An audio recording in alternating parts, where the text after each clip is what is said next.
So, good morning, everybody, and welcome to the first ever Climathon Global Awards. Welcome here in this phenomenal venue, the Grand Palais. And I think I can already congratulate you probably on the first achievement of the day of actually finding this room, because the Grand Palais is so huge and it's a small door tucked away in the corner. So congrats on starting the day well. My name is Niels. I'm a serial entrepreneur. I work with Climate Kick, and I'm also a proud organizer of the Climathon in the city where I currently reside, in Zurich, Switzerland. And I will be hosting you throughout this award ceremony. Before getting started, I really would like to extend a word of thanks to ChangeNOW for the partnership we have and us being able to actually host this event, these award ceremonies, at their venue. I think it speaks testimony to the philosophy of us, of how we think about impact. We believe there is already way too much fragmentation in the impact sphere, and we actually, in order to tackle the challenge of our time, we need to work together, we need to collaborate. So we're very grateful to be able to be here. Thank you, ChangeNOW, for having us. I also would like to know a little bit about you guys here in the audience, so if we can get a little bit of light, maybe just some questions by show of hands.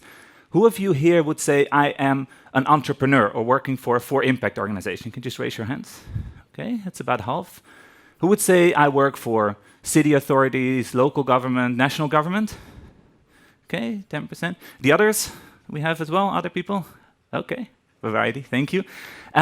Before coming today, whom of you had actually already heard of Climathon? Can you raise your hands?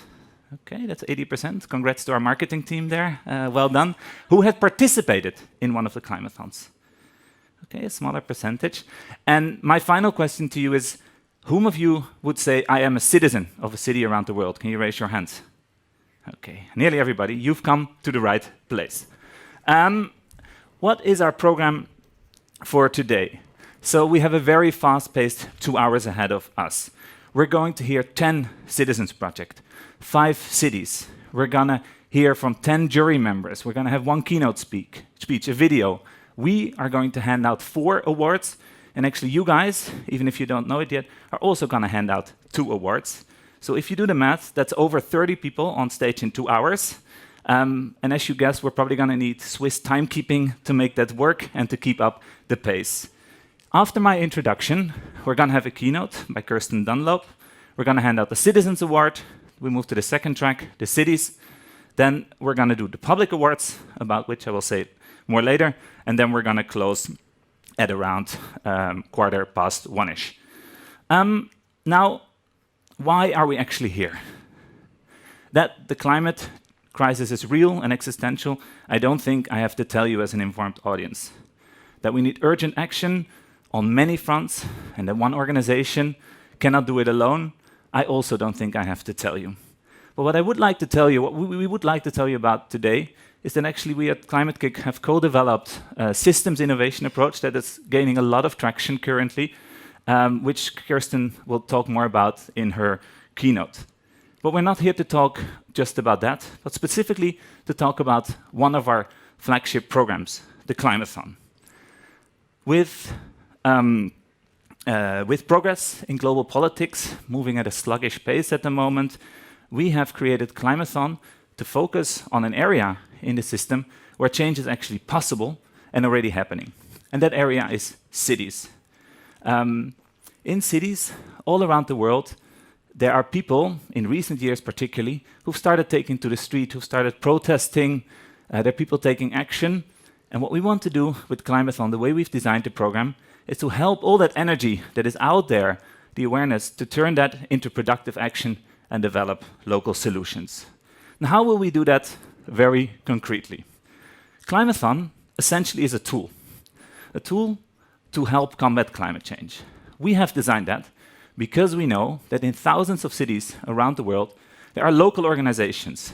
There are groups of people, whether these are NGOs, universities, businesses, co-working spaces, communities, who care about their city, who want to make their cities greener and cleaner.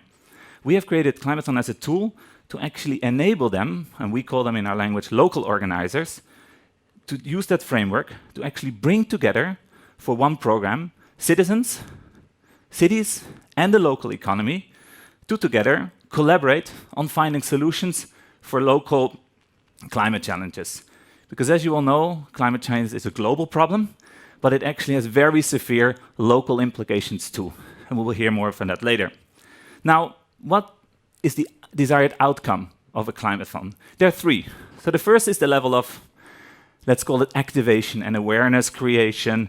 This is about helping people understand the local challenges. And what we've seen in past years is actually that people who were present at Climathons, who were touched by the message, have actually started to change their behavior to become more sustainable. So that's one thing. The second thing is that in the Climathons, people are not just coming together to have a cup of coffee, though we do that too. They're actually coming together to develop actual solutions. So there's ideation to tackle those challenges and come up with ideas for projects on how to contribute to combating climate change. And that leads to the third one, because it's not just about generating ideas to solve the local challenges, but the program actually offers concrete support to move from idea to action. And if you add that together, given the fact that Climathon is happening in cities around the world, we actually have a global community of activated citizens. Let me make that slightly more concrete. So a Climathon has 4 distinct phases. The first phase is what we call the pre-program, and this is about activation.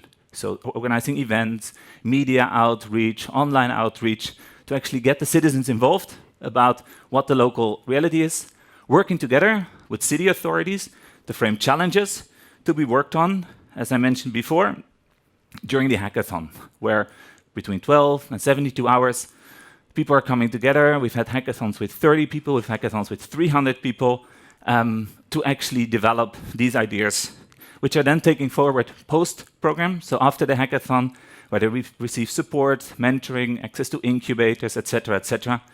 And today, we're in the 4th phase, and it's the first time we're doing it, which are the Global Awards, which is essentially a celebration of innovations that happen locally, and we want to give some of them a boost and actually create a space, maybe for some of them to be replicated. We're handing out awards in 2 different categories. First, we're looking at citizens. So these can be projects, startups, ideas developed by local citizens. And the second thing we're doing is we want to award innovative projects by cities. We've realized there are not that many places out there where we can actually, for a wider public, award or put the spotlight on some of the solutions that cities are developing. So it's a pilot for us to actually try to shape the narrative to get cities more involved with developing solutions. With that, I want to say also just a bit of history. Climathon started in 2015. We were just in 19 cities with 600 participants. And in just 5 years, organically, it has grown to this year 145 cities, 6,500 participants, and we're actually on a path to scale this much wider. Our goals and our projections are that by 2022, we will have 1,000 cities, we will have 100,000 plus participants, and we'll try to activate 100 million people through the outreach that happens with Climathon. So I think what you can see, that Climathon is already becoming a true global wave. However, the exciting thing, I think, about Climathon is that it's not an isolated program, but it's actually often part of a bigger portfolio of activities that try to change systems. And for that, I would really like to ask Kirsten Dunlop, CEO of EIT Climate Kick, on stage, who will do a much better job of explaining our systems innovation approach. Kirsten, the floor is yours.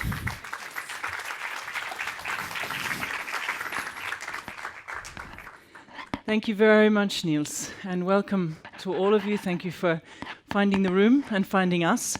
And so I'm going to link straight up to what you heard. Now, this is where I'm going to take the advice of the sound team, who warned me against earrings, and I worried about nudity because it feels nude without earrings. Okay, so I'll hold my earrings. So, Climate Kick. EIT Climate Kick is all about innovation, but particularly about innovation commensurate with the scale and the urgency of the challenge we face. And that looks something like this: the need to do something completely unprecedented, really unprecedented. And we have been in the innovation business for 10 years, and for many of us working in Climate Kick, we've been in the innovation business for 20 or 30 years. And there are some patterns and habits about the way in which we have brought innovation into the world or what we've used it for. Often we've used it for unprecedented things, but in accidental, opportunistic and emergent ways. And now we have a problem of needing deliberate, systematic, joined up, global, collective, unprecedented action. And that means we need a different way of thinking about how we do innovation, what we use it for, how we organize around it, how we finance it, and how we connect it in to the mechanisms by which the world takes decisions at every scale. In a city context, that looks like actually managing to address every single layer in a living system of people living normal everyday lives on a daily basis, transacting in and out of the things that are material and the things that are immaterial about the cities we live in and the places we love and care about. Not so much so the innovation that produces the solutions at every layer we desperately need, but we also need innovation to be able to address how they connect with one another and how they integrate into completely exponential shifts in the structures of how we think and how we play.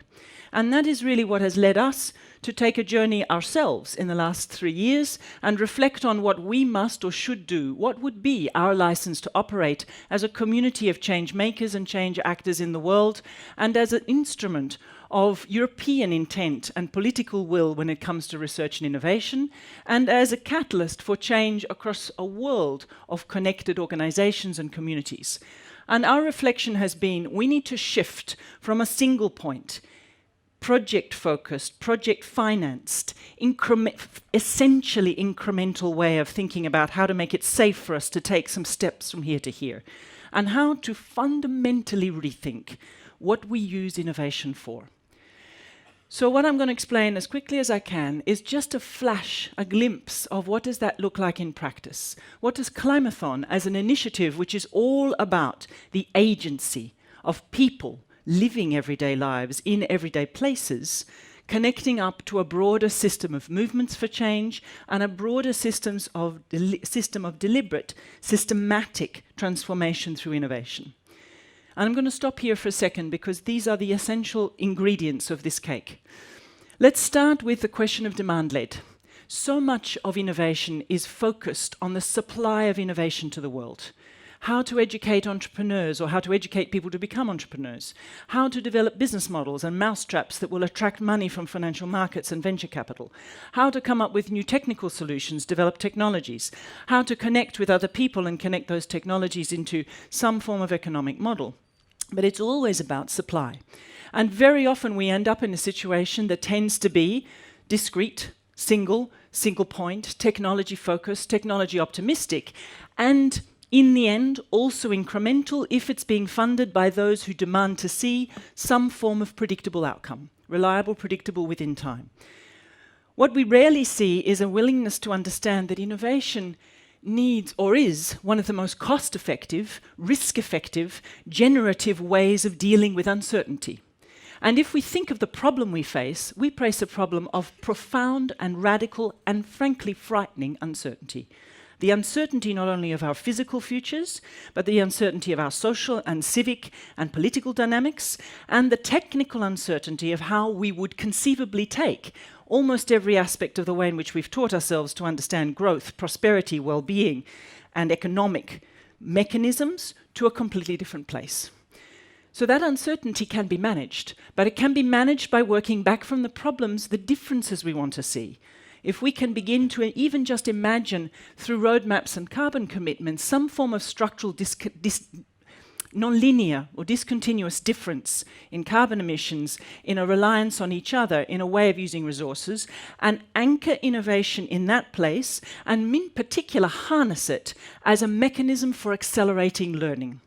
And that's when I go to a portfolio approach. The value of innovation in the face of uncertainty is that if you structure it not as a hunt for the winners, a hunt for the best solutions amongst many, is it going to be VHS or beta, let's work out which one we bet on, but you deliberately structure it as a mechanism of experimenting with relatively degrees managed risk on hundreds of solutions simultaneously, to quickly understand from all of the possibilities of different ideas and insights what actually works, what might combine, what synergies we haven't even thought about, what strange bedfellows, and serendipity, creative collisions between things. And that's a spread of multiple, simultaneous, diverse things that we are testing in reality. And that gets me to learning by doing, that we actually learn from putting those things in place, in real time, on ourselves, in enough of a bounded space and a bounded way, so not necessarily 250,000 homes at once, if we're talking about retrofit, but maybe 10,000. Or maybe 3 streets, and 2 streets doing one thing and 4 streets doing another thing, and energy systems starting to play in different mechanisms of the way they connect to waste and water and algae and so on. And that means also thinking in terms of leverage points. The interesting challenge for us as humans is that we inhabit systems, we are part of systems, and we've barely learned to understand how they work. And the interesting things about systems is that they change themselves. If you can work out how to intervene in the dynamics of infectious, viral, contagious adjacencies and complementarities and influences. And that's a huge part of what we're trying to do. How can we design innovation in such a way that we think deliberately about innovating in fiscal mechanisms, in policy, in planning, in procurement, in cultural frames, in music, in innovation, in education, around citizen participation, ownership and governance, at the same time as we innovate in technology, in engineering solutions, in supply chain and logistics, and bring it together as a set of creative collisions and synergies. It requires us to systematically learn, to structure innovation as a mechanism of constant experimentation, systematic learning, and the conversion of that learning into multiple feedback loops, and most importantly of all, information that policymakers, decision makers, holders of capital and regulation can use to take decisions with for much more significant structural change. So this is what we've done. Last year, we launched an experiment on ourselves. We launched 8 areas of what we call deep demonstrations, because our sense of the deficit in the world at the moment is our desperate need to see what it might look like. Not a single living lab in a university campus, but a whole city, genuinely sustainable, genuinely circular, genuinely net carbon neutral. What does it look like? How do we live? What do we do? How do things begin to produce permutations and combinations? And that one of those areas is in cities. We have 15 cities working in this way, embarking on an extraordinary journey, a 10, a 5-year journey, to achieve some remarkable degrees of change. And those cities are actively working to learn from one another, win one another. And they're working with, at this stage in the process, design partners, simply helping them work out together what each city holds as an intent, what it needs, what it wants, what's it locked into, what its assumptions produce without barely knowing and seeing them. And many of those cities are these partners are helping each city think about dark matters. What are the small, tiny pieces of the rules that we follow every day, the strata title rules, the way we recycle plastics, the way we manage the car parking in streets, that if we could change those, you begin to create a set of different habits and practices. And how does that connect with the bigger order system of procurement possibilities? Bankers without boundaries. How do we reverse the fact that the default in a city is that it costs less to build a building than it costs to plant a tree, as you roll it up on scale, and so on. And then that really then goes into a whole iterative mechanism of working constantly over time to understand what's the scope of our ambition, what are we willing to describe as a set of outcomes, how can we understand where to get innovation to play and to work, orchestrate, put in place multiple experiments as a spread, as a portfolio, and then learn constantly from them and plug that learning into each other's understanding, into our decision making, into our capital investments, and into our relationships with each other. So you are part of an event that celebrates a set of sensing and learning mechanisms through Climathon, and a competition that acknowledges the effort and energy that is going in cities all over the world to start this work, to get things connected and to start to bring citizens together with city planners and authorities and decision makers and funders and put it together. And you are here as part of a broader system of change agents desperately trying to bring as much as we can to the volume, the connectedness, the pace, the scale of that, to see if we can get from 15 cities working now, in the mode in which I was describing, to 100 cities working within the reach of a couple of years, and ideally 200-300 as quickly as possible to create the capability for us to work at such scale and with such complexity, but with the clarity of intent. And that's where I'm going to finish and pass back to Niels with a sense of transformation in time is not just about the scale of what we need to do, but the extent to which the clock ticks every single minute that we don't make choices to change the way we are doing it.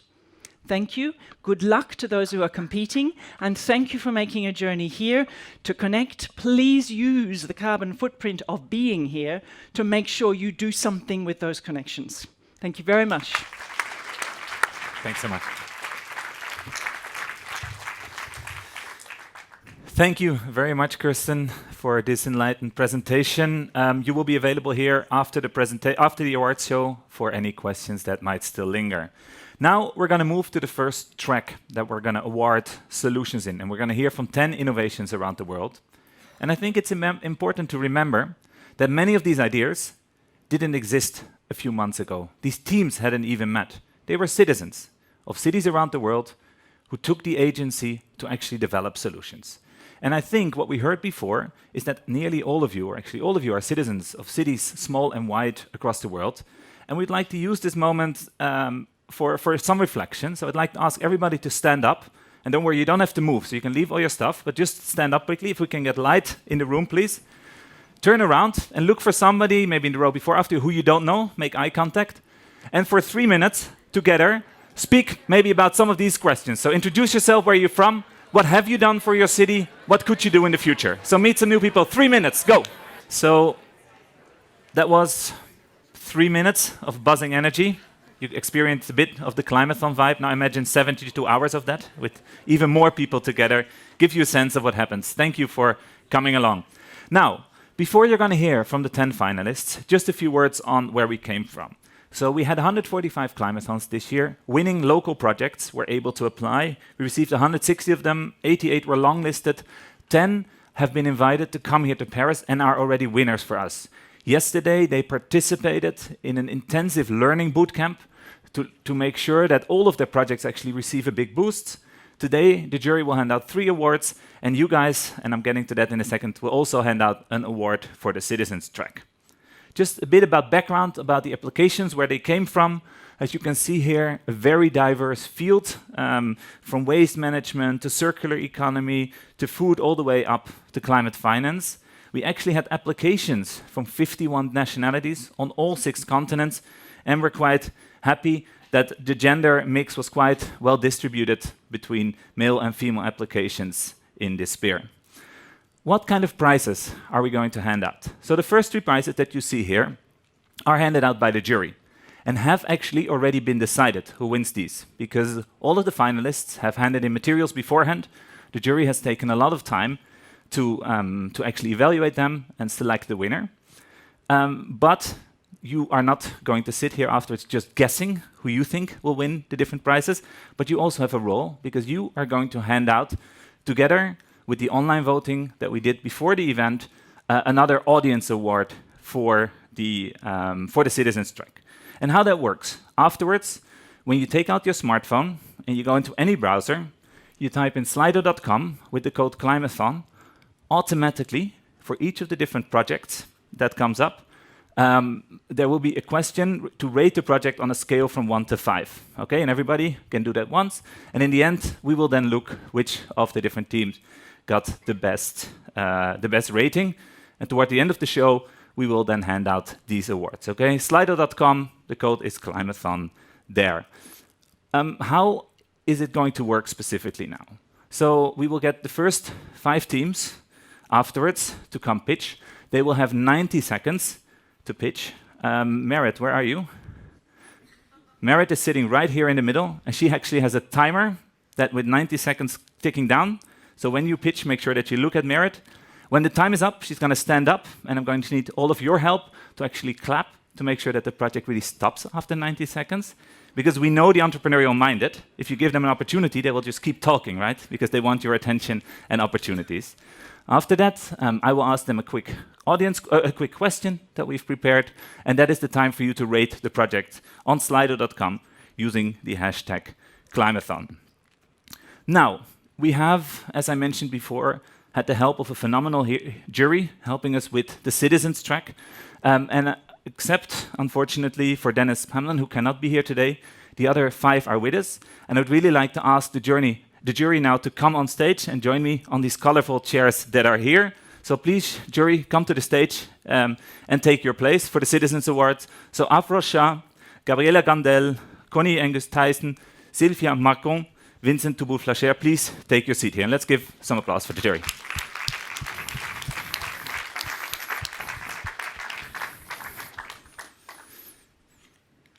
At the same time, I would already like to ask the first team to be ready. And for the first pitch that we're going to hear, we're actually going to travel to Vienna. We're going to hear from Richard. I think Fabian has the microphone here for you, Richard. So please come on stage. This is your clicker. The moment you start speaking, the timer for Merit will start.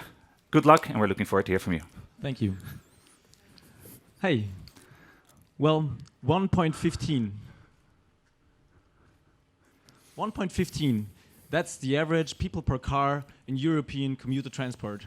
That's horrible, right? That's a lot of traffic jams, a lot of pollution, and of course, a lot of CO2 emissions. My name is Richard, I'm from Blitzer for Future, and we want to change that. We want all streets worldwide look like that. How do we do that? Well, everybody knows this, right? Speed meters with immediate feedback about your speed. Well, we do the same with the occupancy of a car. We just count the people in the car and then give you feedback. So imagine you're going on the road in a car to work every morning. Basically, there's 3 contact points. The first one is we count the people in your car. The second one is we give you feedback, happy or bad smiley, depending on the number of people in your car. And last but not least, we promote sustainable alternatives to use, such as carpooling or public transport. We finance ourselves with 2 customers. On the one hand, we have public administration, whom we help to reduce CO2 emissions. On the other hand, we promote sustainable transport companies and help them acquire customers. We have a very skilled and multi-skilled team, and we just met 3 months ago at the Climathon, and we're happy to talk to potential investors and partners, and especially we want to create and implement our vision, which is a happy smiley for everybody. Thank you.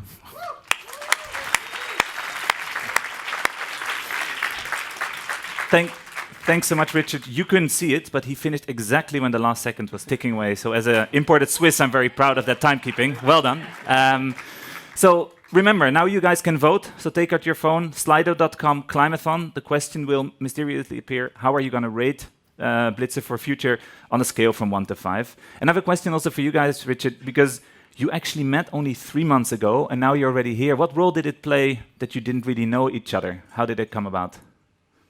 Well, that was actually really fun because we didn't jump into creation of the solution and prototyping, but we really took time to describe and discuss the problem and to really find out how the different actors interact with each other and why do existing solutions not work out. And that actually led to a very, very unconventional solution and proposal, which I just presented to you. Great. Thank you very much, Richard. Thank you. So, for our second project, we're actually staying in Paris here. Blocktricity, Jean-Baptiste, the floor is yours. Thank you. Let me first by starting by a question. Who wants some change? If we are here at ChangeNOW, I think everybody wants. Thank you very much. So, yep, the clicker. Blocktricity Asset Management. As we've seen in the previous presentation, the major problem with the change is financing. Yep. So In the former system, we had centralized initiatives. Change was coming from big initiatives. But now, with more decentralized assets, with more EV, with more renewables, all of that needs new solutions to finance, to manage. And that's why we built with our blockchain, it's a green blockchain that we developed, a solution to help finance, trace, and manage energy assets. The problem is that most of the time, when we could have said we can do crowdfunding. But the problem is crowdfunding, you have 100 people that will invest in one project. What we're trying to bring is that we want to bring citizens that get involved in the system. 100 people will invest in 100 projects. We built our first energy community in the south of France, and we had the problem to implement batteries. So we added, we recycled batteries. Thank you very much for your presentation. Jean-Baptiste, we have the team in the background. Again, for you guys, time to vote, okay? Smartphone out. The next question is on for Blocktricity.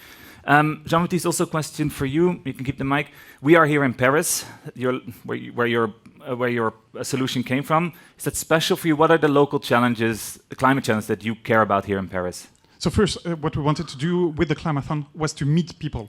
With the team, we had the opportunity to meet with citizens that shared their experience with us, improving our solution. But then Paris we had to protect this cultural heritage while trying to build a new world. And that was really interesting. We had the opportunity to see the difference between some type of energy efficiency problems. And we tried we have seen different aspects. And small changes can make big changes on the long run. Cool. Thank you very much, Jean-Baptiste. So we're going for the next pitch, actually, to the Americas. We're going to hear from Carbon Zero. Jalet, the floor is yours. This is your clicker, and that's your microphone, and I like your hat. Thank you. 800 million people played Pokemon Go. What if they were playing a different game? A game to reduce their carbon footprint. That game is called Carbon Zero. Listen, we're going to need a lot of different solutions to deal with climate change. But if we don't change our behavior, adoption of these solutions is going to be limited.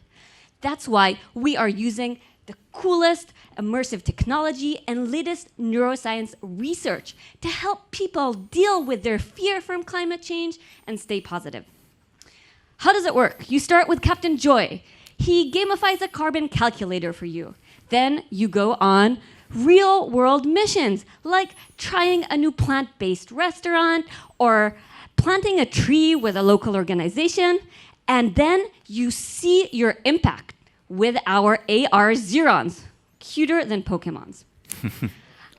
Games have incredible power, right?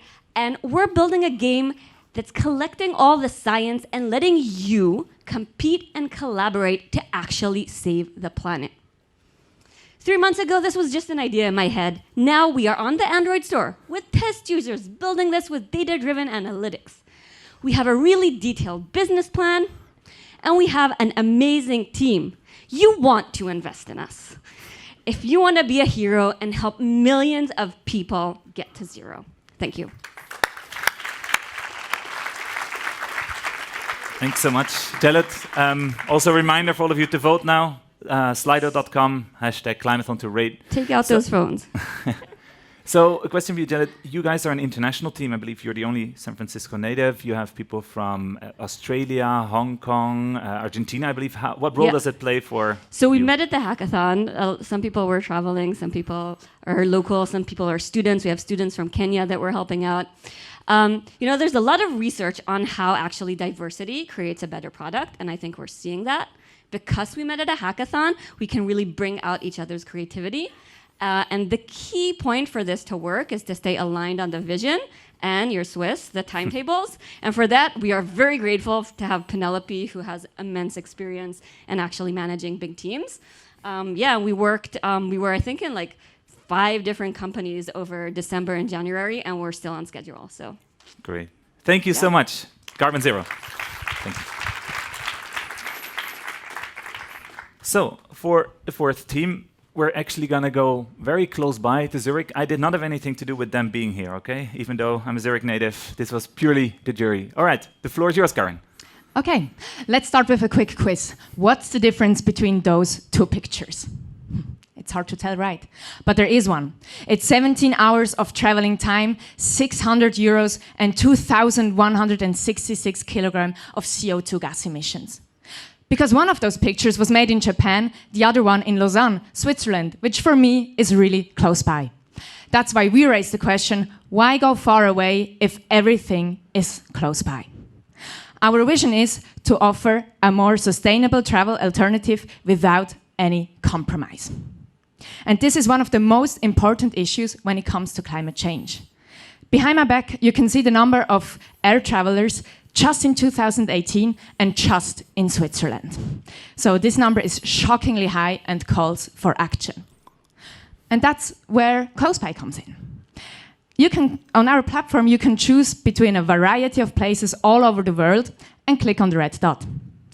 As you can see, our platform provides you with alternative traveling destinations that are closer, cheaper, and more sustainable to visit. Our goal is to get Close By in more countries, such as France. So if you feel really adventurous, afterwards you can go and make a selfie in front of the Statue of Liberty, which is just 3.5 kilometers away from here. If you want to talk about this huge opportunity, we got the numbers to back it up. Come and approach us. If you want to make a change, go on closeby.ch and support us. Thank you very much. Thank you so much, Karen, for your presentation. Also, a quick question for you. And remember to rate Close By as well on your phone, slido.com, Climathon. So you're focusing on the leisure market. Exactly. But we are an international program who also has to do traveling every now and then. Have you thought of ways to help us as Climathon and such programs? Well, my first idea was that you could hire us as experts. But let us talk about the numbers. If you look at the numbers in Europe, 80% of air traveling is due to leisure, and 20% is due to business traveling. So we're tackling the problem by the 80-20 principle. So we try to attack the huge amount of leisure traveling, and business traveling is something that you should ask yourself. I mean, I guess that a lot of people came here by airplane, and I hope that you had in mind how much impact you have to make here in order to compensate this. And please think about that when you go home on Saturday evening. Think about it. Was it really worth it to take an airplane to come here? Thank you very much, Karen. Food for thought. All right. So for the 5th presentation, we're going to Trondheim. Shamita, I'd say the floor is yours. Here's your clicker. Go ahead. This one's next. Yes. Green. Hi, I'm Shamita. I'm an architect. And this is my friend Kevin. Now, Kevin lives in the city, has a nice apartment, works 9 to 5, the really good life, I would say. But despite being surrounded by people all the time, Kevin feels a little lonely. And add to that the high cost of rent, the commute, the monthly bills, and it doesn't feel worth it because he barely spends time in his apartment. And that's when co-using comes in. Co-using connects him to a community with similar time schedules, activity levels, and it allows them to rent their space out to people with complementary space needs when they're not at home. Just by renting their space out for about 8 hours, they reduce their rent by almost 50%. Sounds too good to be true, right? Let's see how it works. So in the phase 1, we make use of existing infrastructure only. But as the idea catches on, we design modules which are designed for sharing. So we have flexible, personal, and community modules. And yeah, imagine collapsible walls, adding spaces, really based on the users. If you choose co-using, you reduce material, energy, transport, and become mindful of human consumption. So choose co-using, be like Kevin.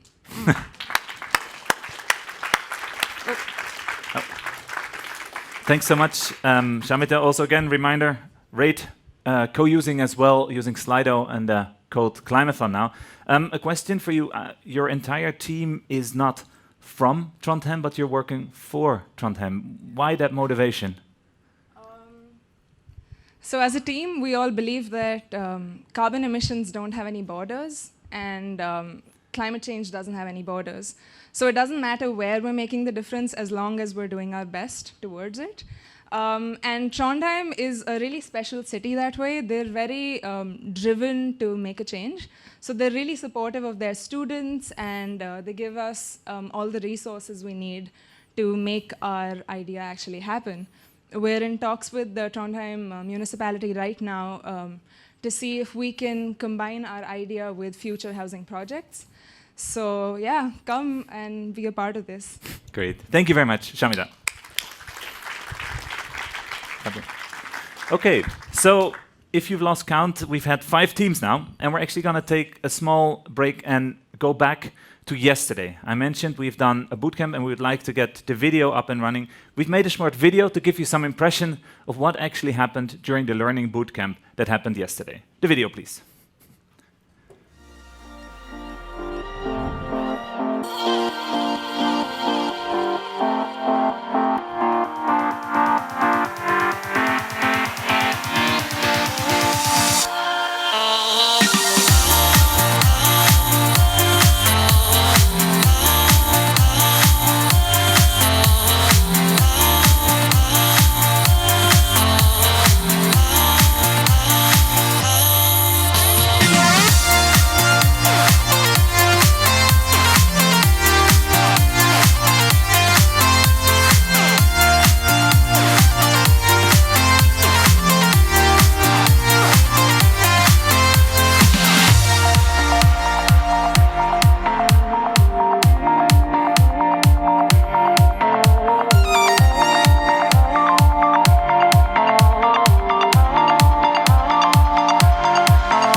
So,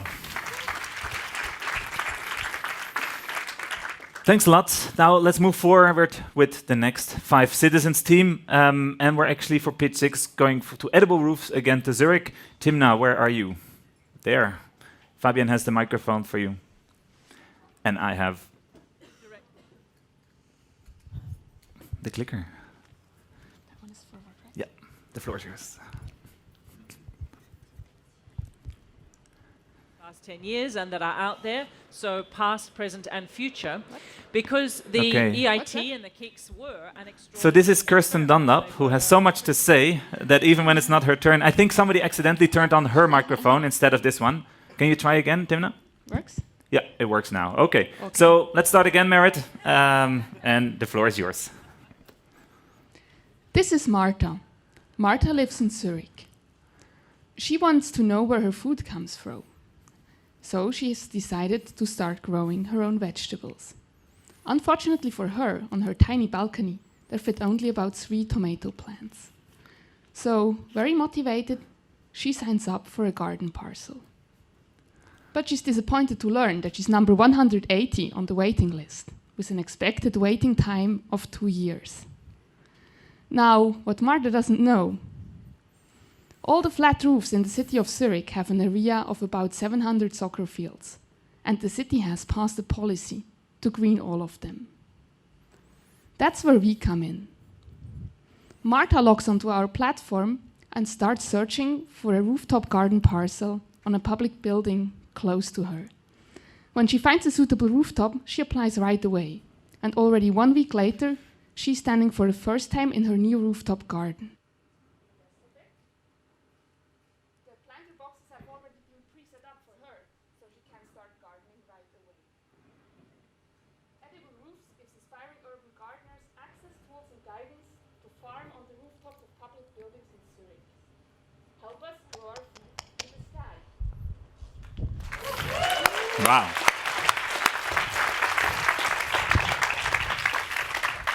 This thing, very well done in the improvisation. We have a new microphone here because probably was the battery running down. Better? Well done. So also question for you, Dina. So your team met during Climathon as well, right? How is it to work together this intensively with previously strangers? Actually, it was a really interesting experience because we are coming from so diverse backgrounds with very different skill sets that really complemented each other well. And to be honest, if you're working 24 hours very intensely with very little sleep on a topic that everybody's excited and interested in, you get a pretty good grasp of the other people of the team. And afterwards, you know them well and you know if you want to go on with them on a project like this. Not strangers anymore. No. Thank you very much, Dina. And a reminder to vote. I didn't mention it. Again, the question is still up. Sorry, let's switch the cues. Go ahead. Thank you so much.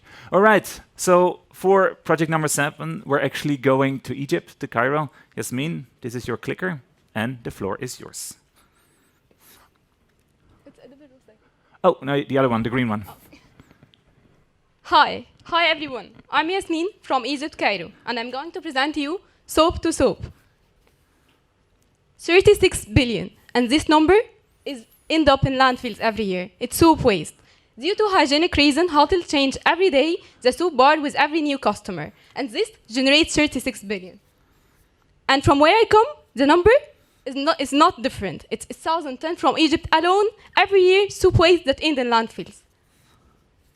What we offer as Soap to Soap, an online platform that links hotels, women in rural villages by collaborating with NGOs in their country to recycle the soap by themselves. And finally, we produce an affordable soap bar for everyone that can buy it. I know the question you have now. Is it hygienic to recycle it? The answer is yes. Through several processes, it goes through collecting and sorting, then sterilization, going to finally molding and drying the soup to be affordable for everyone to buy. Our soup bar price is cheaper than the cheapest competitor by 8 times, by a price of 0.035 euro compared to 0.29 to the cheapest competitor. And it's not only cheaper, it's also carbon fingerprint less. With actually all the soup with an average is 1 gram to fingerprint of it. Our soup bar is less than this. So where is the cost? What is the cost structure of it? Our cost structure is mainly in the transportation to transport the soup from hotels to rural villages.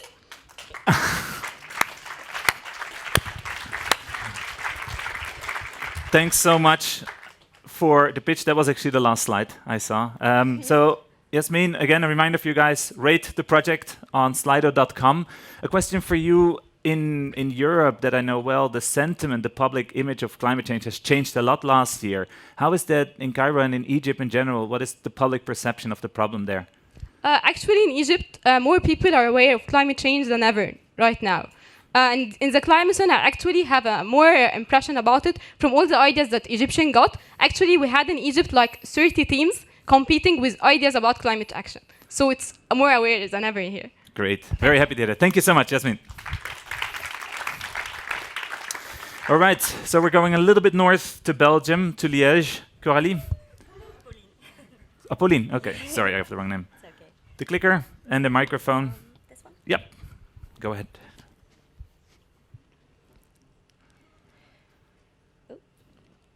Do you know you don't have to go overseas to find a hidden treasure? In fact, it has always been in the palm of your hand. This hidden treasure is your unused spaces as well as your talents. We identified a global issue during the Climathon in Liège, which is a lot of unused spaces around the world. Urban Bee connects people and nature through local, authentic, and sustainable experiences. Urban Bee establishes relationship between two kinds of people, fallow spaces owner and people interested in their urban farming. What is Urban Bee? Airbnb is a platform. Here, as you can see, is the app. People will commit to major values with our charter. They will add filters and their geo-tracking, and all of this will help the right people get in touch. Commitment and respect are our core principles. People will get the experience on the app, but as well in real life with our derivated products, such as workshops, open garden events, and neighborhood parties. We are really excited for you to become a member of our Airbnb community, and give me a hive.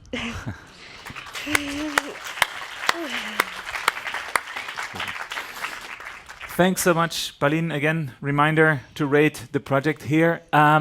So a question, you guys were really good in mobilizing for the online vote we saw. So how do you feel is the support from the local community in Liège? In fact, when we talk about our solution, a lot of people are really excited to take part and become, as I said, an Airbnb member, a community member. And we have a lot also support of the city's authority, and other cities' authority asked if we could implement this solution to their cities. And I have also another news, sorry. We are taking part in a local food, sustainable food solution event that takes place in March. And that's really, really proving that people are interested and want to invest in that. And we are really proud of it. Great. Congratulations, Pauline and the team. Thank you. Thanks so much. All right, 2 more pitches to go. It's time for Wula and Annalisa. This is your microphone. This is your clicker, and the floor is yours. So, hi everyone, my name is Anna-Liisa and I'm from Estonia. It's one of the smallest countries in Europe. We only have 1.3 million people, but still we produce 8,000 kilometers worth of bubble wrap waste every year because of e-commerce. And this is only Estonia. There are 2 billion digital buyers globally. We're currently using styrofoam and plastic bubble wrap to protect parcels because they're cheap and lightweight. But 96% of this ends up in a landfill where it never degrades. So our solution is to produce bubble wrap that's made out of sheep wool to reduce e-commerce waste. Sheep wool is currently an unused resource. 90% of it is thrown away, so we decided to give this waste a new life. Our product is compostable at home. It's shockproof, temperature and humidity resistant, and we're using automated production to keep our costs low. So currently we can produce a package of 20 meters for 10.60, and we sell it for 16 euros. We're currently piloting with the market-leading postal provider in the Baltics, and even if we reach a humble 10% market share, we will be saving 64 kilometers of bubble wrap from going into circulation per month. The global e-commerce market is growing at a 20% growth rate, so the potential in this is huge. And I am very lucky to work with one of the best designers and operations specialists in changing this industry. And we're also raising funds to do this. Thank you. This is the product.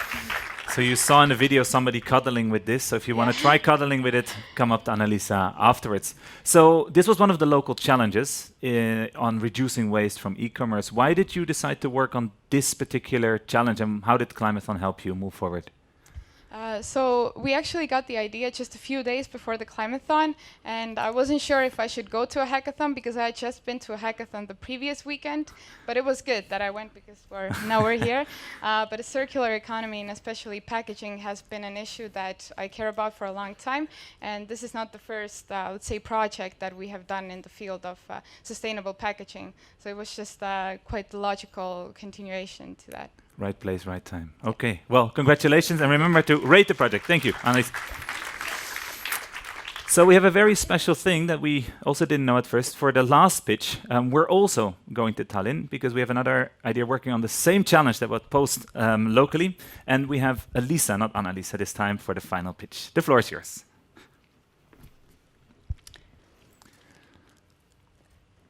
An average European creates 170 kilos of packaging waste per year, and this number is expected to increase with the growth in online shopping. Meanwhile, there are more conscious consumers preferring to use less packaging and more package-free shops offering the opportunity to buy package-free. But the problem is that package-free shopping is not comfortable, and this is where What Package comes to play. What Package is an online international platform for package-free shops that connects them with their customers. The customer finds the shop closest to them, orders their groceries, and they are delivered to them in reusable containers. These deposit containers can be returned for hygienic washing and reusing, and this way we cut out the waste. There are about 450 package-free shops in Europe, and we have pilot agreements in Tallinn, Tartu, Riga, and Ljubljana. We expect to increase their sales by 30%. And for their customers, we're not just decreasing their waste and making package-free shopping comfortable, we are also decreasing the footprint of this packaging waste of an average family by 19 times. Combined, our team has more than 30 years of experience to make this happen, and we hope to make a neighborhood package-free shopping experience into an international digitalized trend. All help, including financial and mentorship, is welcome. Thank you.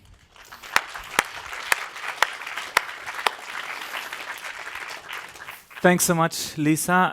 Also a question for you, having been at the boot camp yesterday and now here, what are some of your personal or your team's main takeaways from being here? My takeaways are the contacts that I made, the new ideas that I got to know, and also the personal conversations with the mentors. Okay, great. Well, thank you so much for sharing your project with us today.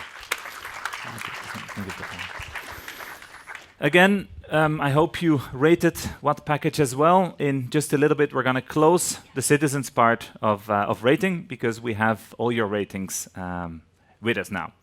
Okay, we are now going to move to hand out the jury awards from the citizens. And how that's going to work is that I'm going to ask one of the jurors to join me afterwards, who's going to say something about each of the winner projects that they have prepared. We're going to do this in the non-typical fashion, so we're going to start with the first prize, then the second and the third.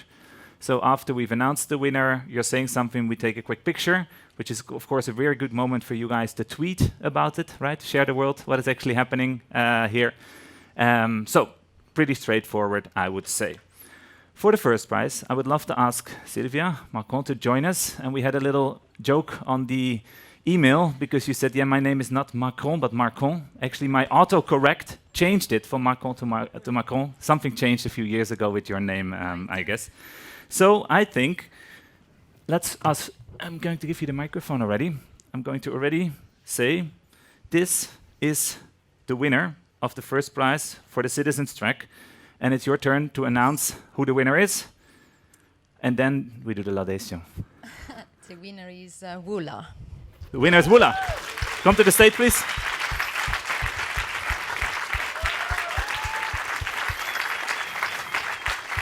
So maybe stand next to Sylvia.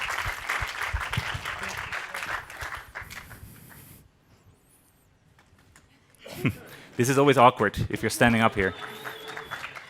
Okay. So now we're also very interested, Sylvia, on why did this project win and get your support?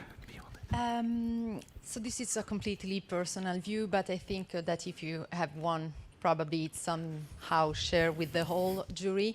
What I really like in your application is that you're thinking about something that is a growing concern and challenge for cities, but beyond cities.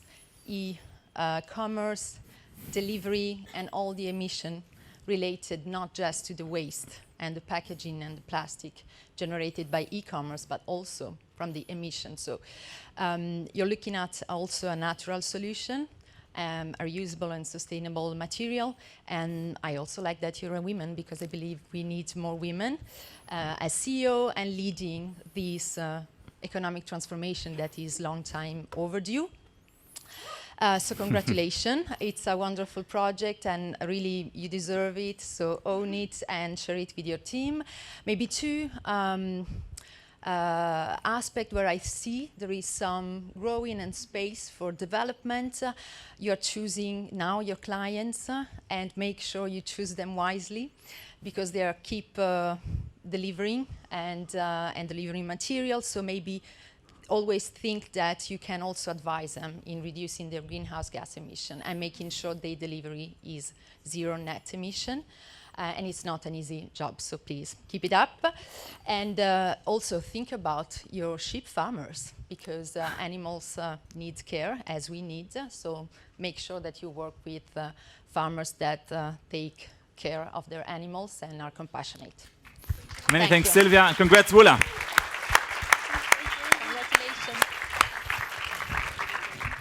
Thanks so much. So for the second prize, I'm going to ask Vincent to join us. Vincent, this is your microphone. Thanks. Probably, if we were a commercial organization, this would be a good moment to take a commercial break, right, to build the suspense. But we're not doing that. We're actually going straight onwards with awarding the second prize winner. And I'm actually going to leave the honor to you. Whoa. Okay. So, ladies and gentlemen, the big winner is a little bit less big than the previous one, but one of the Also big winner is Close By. Close by, ladies and gentlemen.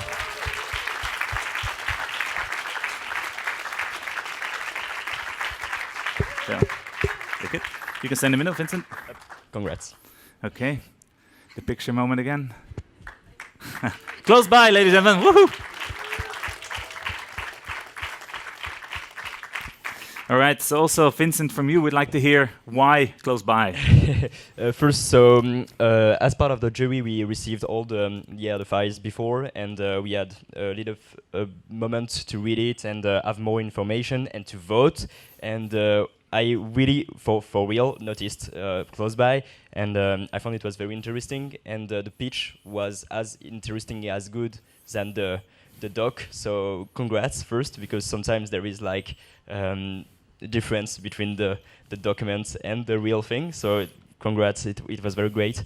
And to me, I think there is a real lack of solutions on planes and everything, and trips and travels. It's a little bit of greenwashing for me to be there and give you the prize, because in fact I still take the plane sometimes, as a lot of us, I think. But in fact, we have to find solutions to make maybe solar impulse or things like that. We'll find solutions, and we will find solutions to make it greener after. But actually, we have to keep in mind and to have a better conscience. So to me, I try to take a lot of plane in less. So I make like bike trips. Yes. And I love it. So I was like France to Croatia with bike, and then came back with the train and everything. So it was incredible. It's experiences that are incredible. I was in Germany, in France, and everything. But to have to encourage that kind of comportment, behavior, we have to find solutions to make people and to empower them. Because if I don't have the solution, I don't have in mind, and I want to travel and discover things. But if it's like 100 meters in front, why not? So so great. Thank you very much, Vincent, and congrats, Close By. All right, to hand out the third prize, I'm happy that we have Connie with us. Connie, this is your microphone. And we're again directly going to the moment of suspense, where we're going to announce the third winner. And that's not the third winner. So indeed, this would probably be the moment to go to the commercials. So, let's see. So that works, and this is really creating that suspense. works. Okay, so that's really creating unintentional suspense, so we can do that too. All right, Connie, so the third prize for the Climathon. Really one of my favorites, and the prize is edible roofs. Edible roofs, third prize.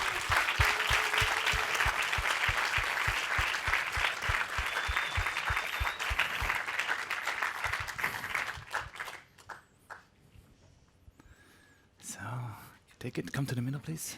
Keep on. Here, you hold it. It is not mine, this is yours. Okay.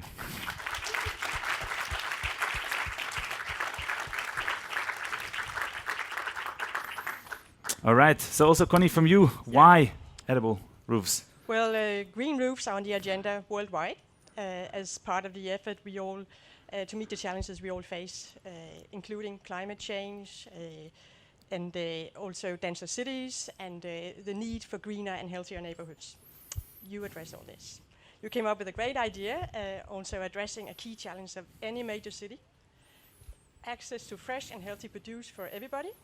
And at the same time, you also utilize all the unused roof areas of public buildings. Really a great idea. And you also plan to build or implement a pilot project and build an urban farm on a rooftop in Zurich.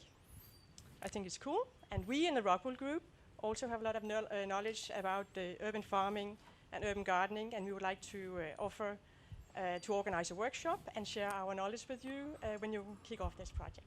Wow. Congratulations. Thank you, Connie, and congrats, Edible Roofs.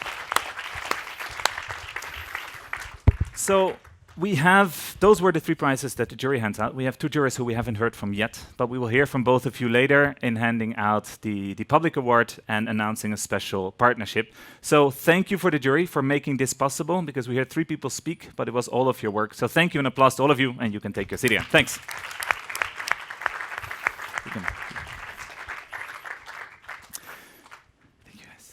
So we're changing gears now. I would like to ask Tom to join me on stage. We're going from the Citizens Project to the Cities Project, and we are super grateful at Climate Kick to have worked for this project together with the Crowder Lab at the ETH Zurich. So a big thanks to the entire team, Tara, Diana, Tom, and Tom. It's been a big pleasure working with you, and we're very curious ourselves to hear what's coming up. Tom, the floor is yours on Wise Cities. Great, thanks. That's fantastic. So exciting to be here and feel this energy. It's amazing. Yeah, last year was the year of climate activism. I think we can all agree that. But if all of that energy and enthusiasm is going to turn into anything, this year has to be the year of climate action. Our lab last year showed that there's room for about 1 trillion trees on our planet that could capture a huge amount of carbon if restored naturally and in the right areas. And this can really contribute in our fight against climate change. And on the back of that, 2 weeks ago, we launched the Trillion Tree campaign in Davos. And that was really exciting. But in this context, the tree is just a symbol for sustainable living. So as we continue to decarbonize our economies and cut emissions, these trees can play a really important role to draw down some of that excess carbon from the atmosphere. And the simplicity of that message meant that it's almost engaged people from the furthest extremes of the political spectrum. So far extreme that we would never have targeted them in the first place. People like Trump and Al Gore lending their support for this kind of movement. And when we can have that kind of bipartisan support, we can really start to see visions towards that sustainable future. And when we launched it, I was sitting next to Jane Goodall, and she actually said, you know, this is great, we want to see these ecosystems restored, but what about cities? Shouldn't we be restoring trees in cities? And this was fantastic because it gave me the opportunity to really talk about how we enact that change. Because cities are the seeds of this global movement. Cities are where most of us live. And by 2050, the proportion of us is likely to be around 70% of us living in cities. That's an incredible population. And that means it's the engagement. It's the place where humans interact with the climate. It's not just the places of innovation for the global solutions, but it's the places of the places of local adaptation to address and adapt to changing environmental conditions. So these cities are so important. And last year we showed that about 80% of the world's cities are likely to experience striking changes in their environmental conditions by 2050. Paris, where we're sitting right now, is likely to resemble the climate of Istanbul by 2050. And 22% of the world's cities are likely to experience climate conditions that don't exist on the planet today. Particularly in the tropics, we're going to see huge changes in precipitation regimes and drought that are going to lead to huge consequences for human health and infrastructure. And all of this means that cities aren't just the places of the global innovation, the innovation that allows us to cut emissions and have that global impact, but they're the places for the local innovation that allows us all to adapt and take a part as individuals. So of course, innovation is going to be the center of this, cutting emissions and finding those solutions. And we also hope that nature can play a role, both facilitating those solutions and also having that global scale impact on the carbon cycle and the local scale impact on cooling the local environment and managing the water cycle. But the best solutions will be the systemic ones that bring together all of those strategies in order to have the biggest impact on society, but also to engage all of us as citizens. And that is why we're so excited to be here for the Cities Award, because this award is supposed to enable those solutions to become a reality. We've had 33 incredible proposals from cities all over the world in 5 different continents, and it's been so exciting to see them engaging. And the leading cities, the cities that reached the final, have been absolutely inspirational. I said that this is the year of climate action. These are the people that are building those solutions to enable that action. And this Cities Award, we were so excited to partner with EIC Climate Kick to make those awards, to make those solutions become a reality. So we're hoping that from these awards, they will gain some of the funding, but also some of the expertise and the advocacy that can enable them to make those solutions become a reality. So that just leaves me to thank everybody. Thank you so much to EIC Climate Kick for bringing scientists to the people who are going to enact those solutions. Thank you also to the experts and my fellow jurors who've been providing their expertise, their enthusiasm to support all of these movements. But most importantly, and undoubtedly, thank you so much to the cities who are the people that are going to make this change happen. I said it's the year of climate action, and cities and their citizens are where that begins. So that just leaves me to invite my fellow jurors up, and we're going to hear from all of the cities about those fantastic solutions right now. Thanks very much. So you were so enthusiastic that you missed the slides. Can I ask all the cities jurors to please come on stage and take your seat over here?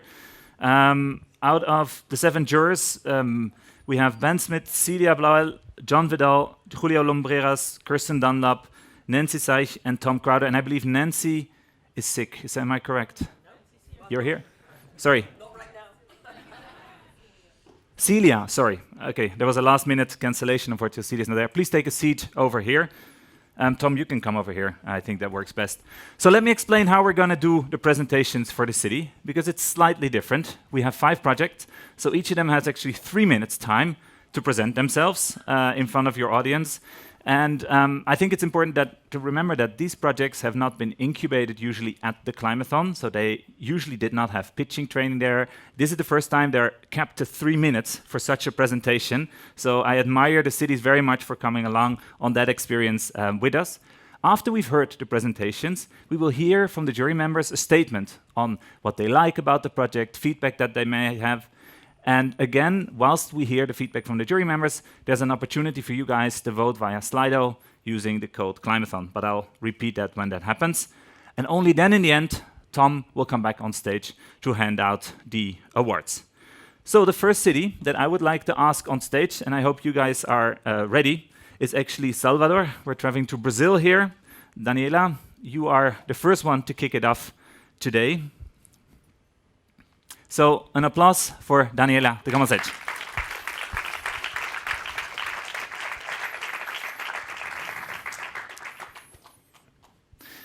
So the microphone, and that's the clicker. Green means next slide. Okay. Hello, everyone. Hello, jury members. So Salvador is a city of almost 3 million people, where 1/4 of the population lives below the poverty line. And to make Salvador resilient, we need to overcome social inequality, which will be aggravated by climate change. And as more extreme weather events occurs, there will be an increase in the flooding slides and in the flooding and landslides affecting the poorest communities the most. The impact is aggravated by the poor disposal of waste, as you can see in the pictures. So how can we mitigate emissions to avoid extreme weather events, and how to raise awareness and educate citizens?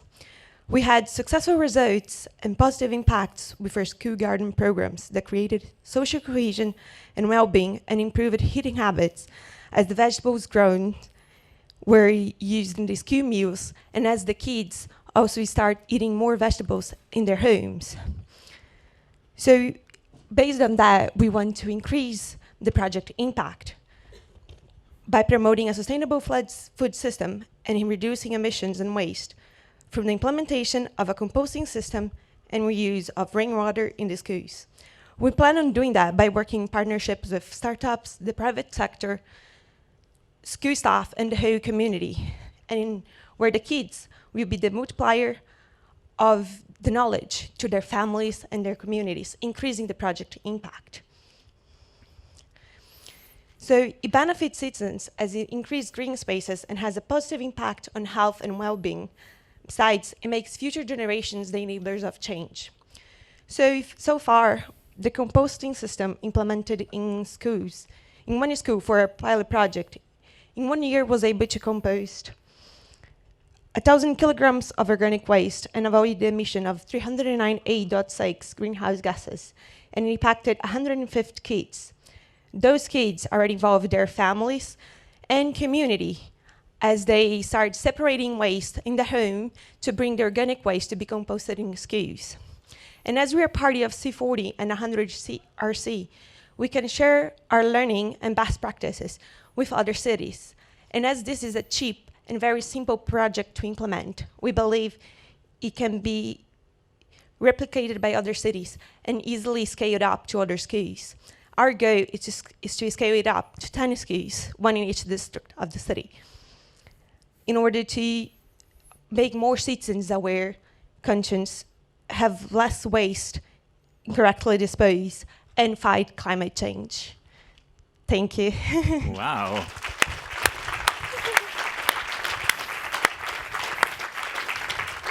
Thanks so much, Daniela. Well done. Don't worry, you did a great job. You had 5 seconds left, so you could have told even more. You still have the clicker, right? Then I take this one. Okay, so now we would love to hear from a jury member, actually. So Nancy, you are going to tell us more about Salvador. So thank you very much. It's a real pleasure to be here from the European Investment Bank, and I enjoyed looking at all of the submissions of the cities. But I want to comment about yours because composting is not new. Composting is not new. What I find new about this is just how many win boxes this project is ticking.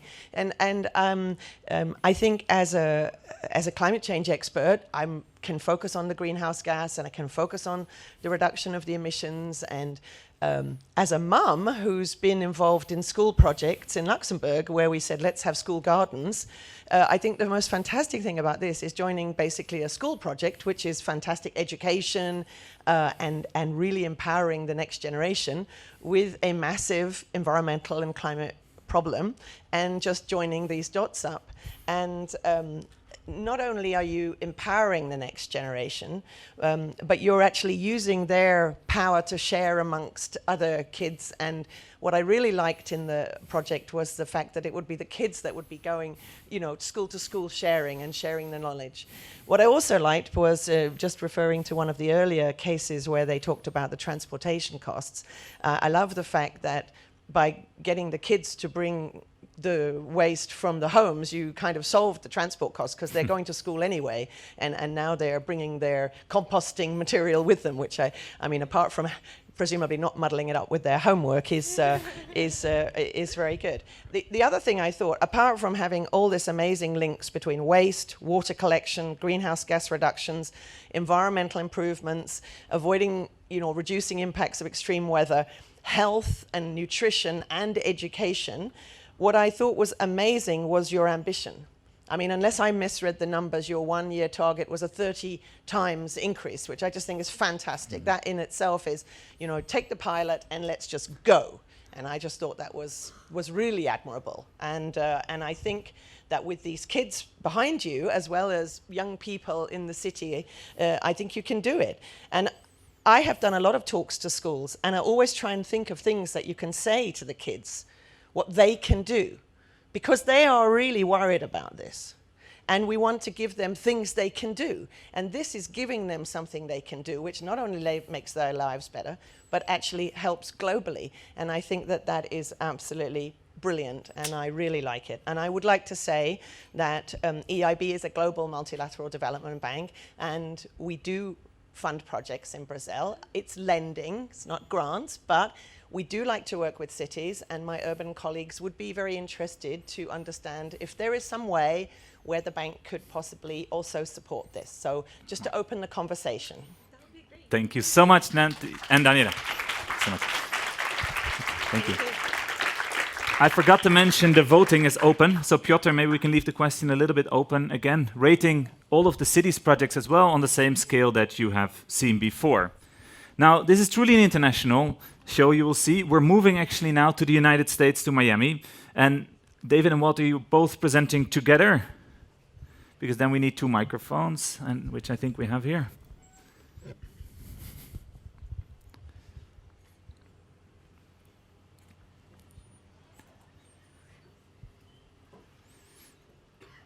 All right, so please come on stage. An applause for Miami, please. So, microphone. And here's your clicker. You need the clicker. All right, go ahead. The floor is yours. Thank you. Good afternoon. So we have the great opportunity today to present the Wharf Living Street design. And what is this? This is an opportunity to rethink our roadways for green infrastructure and how they can be better designed to be better worked with our natural systems. So the image on the left is our existing street. Very harsh condition, designed specifically for vehicles, no landscaping, and very hard pavement and terrible drainage system. The image on the right, 200 years ago, that would have been this street, an integral part of the Everglade system in Florida. Let's talk about the problems. So this neighborhood in Miami with all this industrial cement is one of the hottest urban heat islands in the city, which is causing heat and humidity and created a new type of rain that required a new lexicon in city decision making. We call it a rain bomb in Miami. It comes from nowhere, and it just started. And we also have the heaviest rain in the country and the highest winds in the world because of hurricanes. So for us, the living street is to start with the geology, which is the most porous on the planet because of the old karst landscape, and inserting a living forest and contiguous roots that are interconnected and supercharging nature with structural soils and wetland soils that can capture 40 times more carbon than a standard street tree soil. Keep in mind the way we're planting trees in cities is all wrong. A year ago, this didn't exist. A trillion trees idea was starting to influence thought in cities, as well as trillion solar panels. So what we look to do is copy nature. Nature lowers the groundwater every day, the hotter it gets, because the roots are connected to the groundwater. We now want to interconnect our roots to Miami's groundwater, which is rising with sea level rise. And 100 gallons per day per tree will help cool that heat island effect. But we're also designing our roads wrong. On the left is the way our roads are designed today, all for the car in the United States, with 3 feet left for you to walk your dog after work. We're going to invert that, deprioritize the car, multi-mobile mobility, human-powered mobility, and more space for landscape to be a tree utility. This is replicable across the city. We don't have to do the entire city, just about 10 to 20% little hot spots that we can address. The benefits are massive. Supercharged carbon sequestration, groundwater management and cooling the air, reducing stormwater infrastructure vulnerability by not depending on the pipes and the pumps, and most important, economic circularity, increase storefront foot traffic and reduce risk of costs. Wow. Thank you. Thanks so much, guys, for the presentation. Also for you, we have asked one of the jurors, Ben Smith, to give some feedback from your perspective. Good afternoon, everyone, and congratulations, David and Walter. I thought this was a really fantastic project. It was fantastic to be able to read the application. It delivers, for me, it ticks so many boxes, delivers so many benefits, but not in a tokenistic way. I felt this project could actually have some real impact in terms of carbon reduction as well. So as you've heard already, it kind of responds to the drivers of climate change. It's looking at attenuation to offset increased flooding, cooling from the trees through evapotranspiration because of rising temperatures in the streets in Miami. The design is really clever. It feels like this is a replicable solution that could be rolled out not only across Miami, but actually across many cities in the world. And I think Jane is right. I think cities do need generally more trees in them. So for me, that was really why I felt that it was such a strong proposal. It was the design elements, but really the replicability of it and the scale that you could achieve. And the fact that so many other cities, I think, could follow your lead in doing that. So congratulations, both of you. Thank you so much, Ben, for your help. Congrats to you guys as well.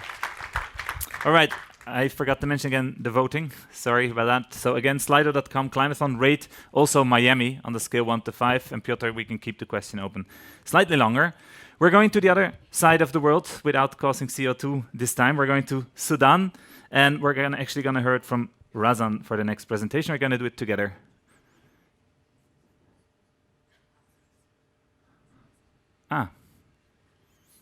Okay. I think the order was different, but we worked it out. All right, so this is your microphone, and this is the clicker. And whenever you're ready, the floor is yours. Hi, everyone. So our project is documentation and sharing of local climate knowledge in Khartoum city, which is the most populated city in Sudan. It's a kind of place where you can find all the different culture and ethnicities in one place. It represents a mixture between urban and rural culture. Very recently, Sudan went through a massive grassroots revolution. This revolution, we lost on it hundreds of young lives to put an end to a 30-year dictatorship regime. Sudan's revolution gave us a hope for freedom, peace, and justice, but it also showed us a great lesson on the valuable role of empowering people to collaborate and share. Khartoum city is one of the most vulnerable cities to climate change. In 2013 and 2019, we lost 100 people due to the flood. The solution we are offering is to document and harvest local climate knowledge, a body of knowledge that is built up through community during different generations and over years. We will be using innovative means of documentation, such as social media, online database, documentary films, and live events. We believe this project will develop a better understanding of the climate change history. Through this project, we can also feed into existing early warning systems to better respond to climate change disasters. We would also be able to formulate research questions and hypotheses, as well as support governments and donor agencies to frame robust projects that are actually based on local insights. We will scale up best practices and adaptation, not only at the local level and national level, but also at the regional and international levels. We are already supported by Khartoum High Council for Environment and Natural Resources, so we will be able to scale up. Through this project, we will be able to develop a better understanding of the interdependent relationship between people, nature, and culture. We don't want only our local knowledge to be valued in our society, but also in the decision-making process and scientific research. Thank you. Thank you very much for your presentation. Also for you, we're going to hear from John Vidal for some feedback. And again, a reminder for you guys to rate the project now on Slido. I don't know if you've been to Khartoum. Khartoum is one of the most amazing cities in the world. It's a great African city. It's a great Arab city. And like everything in Africa, it's coming up with its own solutions. And for the first time ever, instead of a city saying, no, we're going down the technological route, we're going down the financial route, it's going down the cultural route. It's saying to its citizens, yes, you've got the stories, you've got the knowledge, you've got the wherewithal, the understanding, and the potential to tell us, the authorities, how we should change. People know throughout history, their culture has told them how to adapt to huge changes. Khartoum will see these changes, and Khartoum's people, by going back and asking them, will find those answers for themselves. It's a fantastic idea. I heartily recommend every city in the world goes back, talks to its people. How do you think we should change? What should we do? Don't let just the bureaucrats and the elites take it. Let's go to the people. Let's understand what their point of view is. I totally agree. I shall come to Khartoum. I shall write about it. I think it's a superb idea. Well done. Thank you so much, John, and congrats to Khartoum as well. Thank you. All right, for the fourth city, we're going to Malaysia. Penang, please come and join us on stage. I see you need 2 microphones. Please, applause for Penang. That's the clicker. Hello? Yes. Hello? Hello?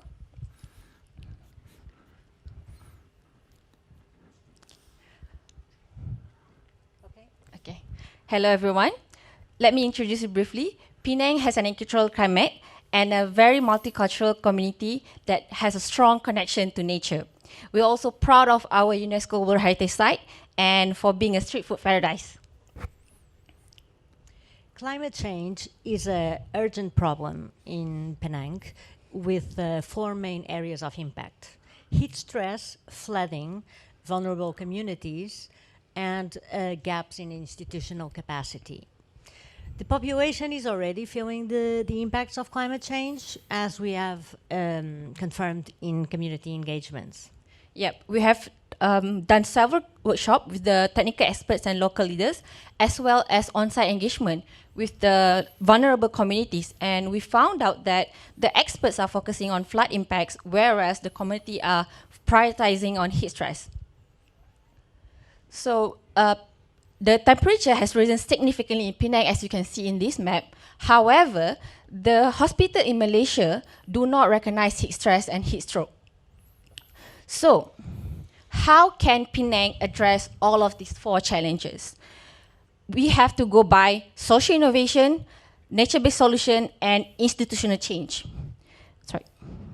By adopting a holistic approach, we are able to address the social and the environmental dimension because these 2 are deeply interrelated. We also need to include all sectors of society. This is actually the first time in Malaysia that all level of governance, together with the scientific institution, international and local, come together to address climate adaptation. We are bringing nature back into the city in order to reduce temperatures and heat stress by strategically planting trees and naturalizing waterways, and also to reduce flooding by introducing upstream retention and blue corridors. In terms of social vulnerability, we will empower exposed communities and women and girls by including them in climate-related decision-making processes. In terms of institutional capacity, we will develop a pilot project for detection of heat stress and heat stroke in public hospitals in Penang. Most importantly, we will create a knowledge management platform to mainstream a framework for municipal climate adaptation for all cities in Malaysia. Beyond these climate impacts, this program is all about protecting the essence of Penang, its people, and the unique character of Penang. We hope that we can be the pioneer and inspire another cities in Malaysia. Thank you very much. Thank you. Well done. Thank you. You guys can stay on stage. Thanks so much. So to give feedback to Penang, we're very happy to have Julio Nogueras with us. Maybe hand 1 mic, Julio. Thank you. That's great. Well, I've never been to Penang, and I wish I was there before, but I can imagine this island in Malaysia, in Southeast Asia, in a developing country, where they are really suffering these climate problems. So they are suffering heat waves, flooding. And what I like from this project is that they, instead of thinking and, convening people and thinking in a technological solution, I'm an engineer, and that's the typical approach we do when we think about potential solutions. They put people at the front, and especially vulnerable people, vulnerable communities, and they put them to think about solutions. And they came up with a solution to bring back nature to the city. And this has so many benefits, not only the climate benefits in terms of resilience, but also health benefits, well-being benefits, air quality benefits, job creation, other benefits. And I also like very much the creation of capacities to maintain this project and to to scale up and to provoke really systemic change in the city, and as they've said at the end, to create this knowledge base to explore the idea and to work with other areas in Malaysia and worldwide to expand and to provoke change. Thank you. Well, thank you so much for the feedback and for your well. All right, so Nancy, I know you need to leave right at 1, or are you okay? It's okay. Okay, great, perfect. We're moving for the 5th presentation to Dublin, to Ireland. Simon, if I can ask you to come to the stage for the 5th presentation. The microphone, the clicker, and the floor is yours. Thanks, Niels, and thank you everybody for the opportunity. We are Dublin City Council, and our mission is to transform how we approach climate change in the city. Dublin is our home, and we want to protect our environment and the quality of life for future generations in the city. The problem that we are trying to face down is simple. It is our rain, and it has changed dramatically. We are experiencing more frequent and more intense bursts of rain than we ever have before. And our drainage system cannot handle this rain. It is operating at and beyond capacity. This is leading to dramatic flooding. Rapid urbanization and hard surfaces mean the water has nowhere to go. It has no natural home. And these floods are having devastating impacts on our citizens, and they are creating environmental pollution. This is threatening the livelihood and the well-being of our citizens. We must adapt, and we must adapt now. Our solution is to take our recently adopted Climate Change Action Plan and use it as a vehicle for change, to introduce natural water retention measures throughout our city, wherever possible, as widely as possible. And in order to do this, we need systems change. We need to think differently. We need to engage our colleagues in a new way of thinking, putting these measures front and center of urban and city planning in everything that we do. We need to engage our communities and work hand in hand with them, ask for their support, and demonstrate the benefits of these measures and how they can be replicated locally, regionally, nationally, and internationally, and within homes, businesses, and communal spaces. And we want to do this in a scientific way. We want to use our expertise in our Smart Dublin programme to introduce technologies to measure the benefits, to assess how effective our interventions have been. We have a partnership with Trinity College that will study on an academic basis the effectiveness, and we will measure the human behaviour changes. These interventions should improve people's quality of lives. The benefits are manifold, from reducing the heat island effect to increased rainwater demand to better community engagement, amenity, and the knock-on economic benefits of that. And these measures align with the Sustainable Development Goals. As I said already, they are replicable, they are scalable, they are doable. And the impact, well, the impact is clear. Have a look at these photos of how our city could look.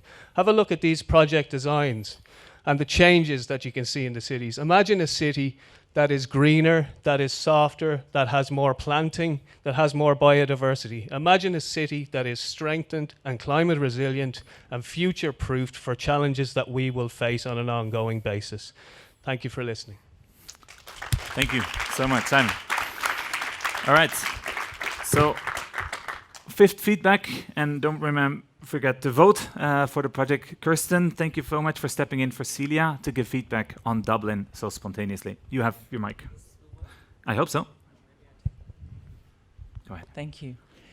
So I am representing Celia, change of hat and skin, and she has written a response which I wanted to convey to you.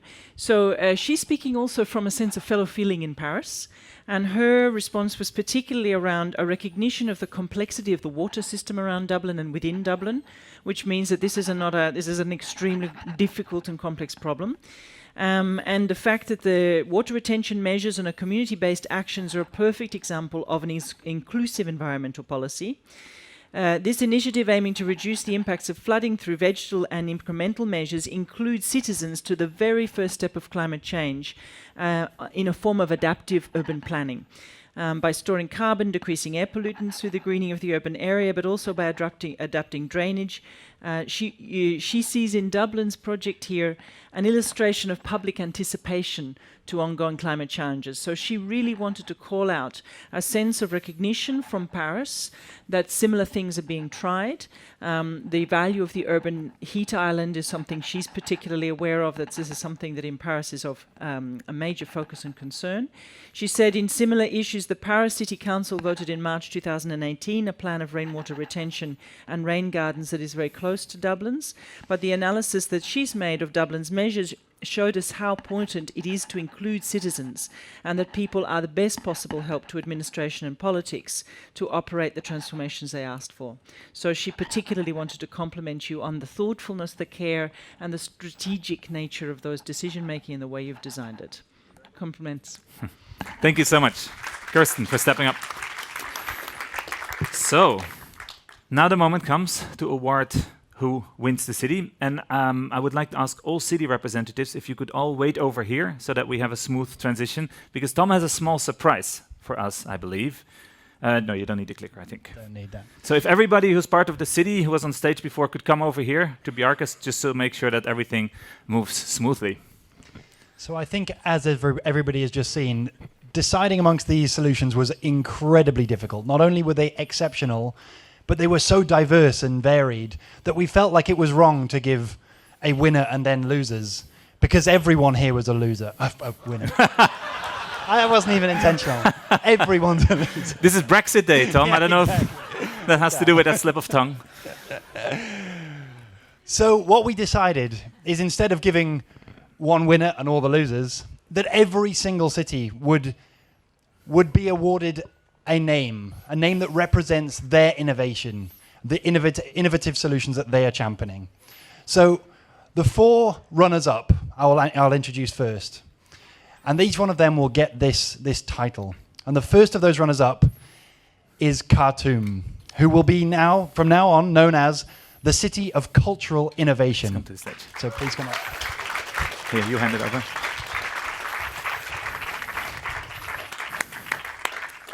Go ahead, sure. Okay, so thanks.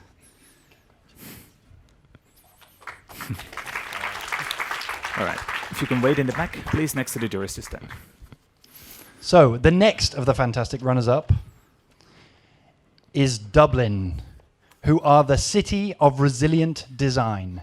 Dublin.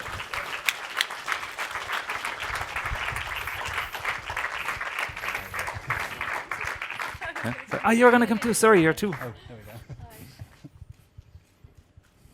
Perfect. Thanks so much. Okay, you guys can also wait over there, please, on stage. Thanks. And the third is Miami, who are getting the Global Award for Infrastructure.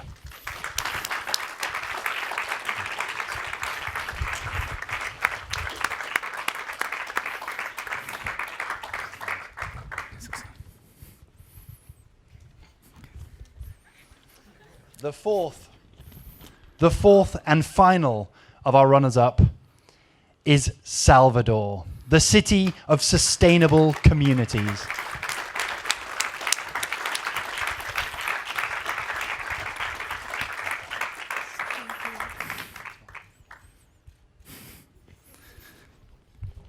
And that means that our global overall Climathon winner is Penang. Congratulations. Please come up and accept your award.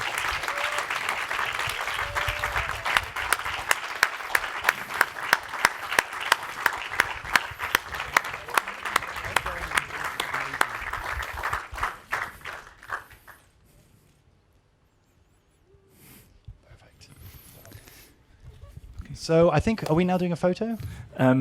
Let's do that. Yeah, let's do a next photo. to It's happening. If we're everybody here. I'll go at the end.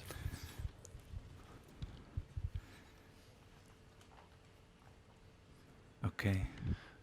So with that, I would like to say a big thank you to our jurors and all the cities for the fantastic work, and the Crowder Lab for your partnership. Thank you so much, guys. And thanks so much. All right. So you guys sit also. All right. So if you're doing timekeeping, we have about 10 more minutes. And we have still 2 awards to give. The ones that you, together with everybody around the globe, helped to give, the public awards. But before we do that, I would really take a moment to actually celebrate heroes that often go forgotten. Because you've heard from citizens taking actions. You've heard from city governments. You've heard from us at EIT Climate Kick what we are actually doing. But none of us are the people who actually on the ground in the cities make sure that climathons happen. They are actually our community of local organizers who care about their city, who want to make it greener and cleaner, and who take the initiative to actually start working on bringing Climathon to their city, often without any sense of resources being there. And I think it is really important to honor their work. A lot of them will watch the live recording of this show, so I think I would like to have a big hand of applause for the unsung heroes of Climathon, our local organizers.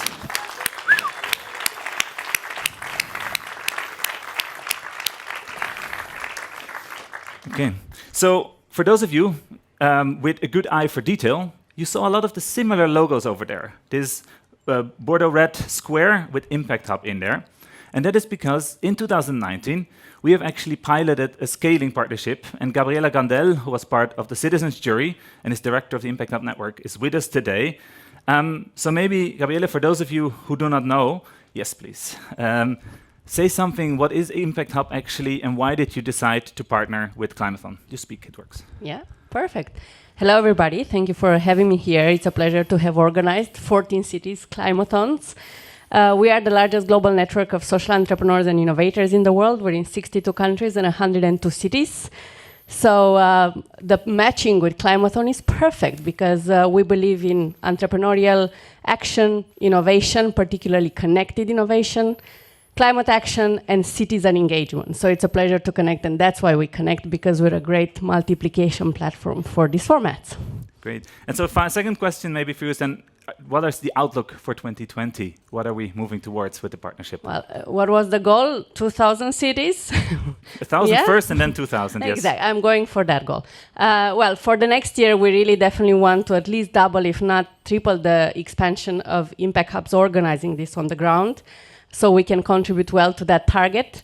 But also increase the number of partnerships we bring together for the long-term sustainability of these solutions and for the transfer of learning from these innovations into other systems. So yeah, let's focus on that together, and I'm confident we can make it happen. Thanks so much, Gabriela, and thanks for the partnership. Thank you. All right. Impact Hub was our scaling partner, but we've worked together with a lot of different partners throughout this year to actually make Climathon possible.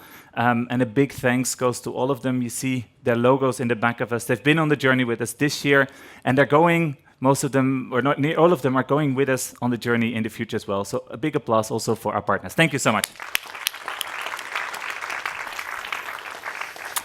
All right, public awards, the final 2 awards that we will hand out.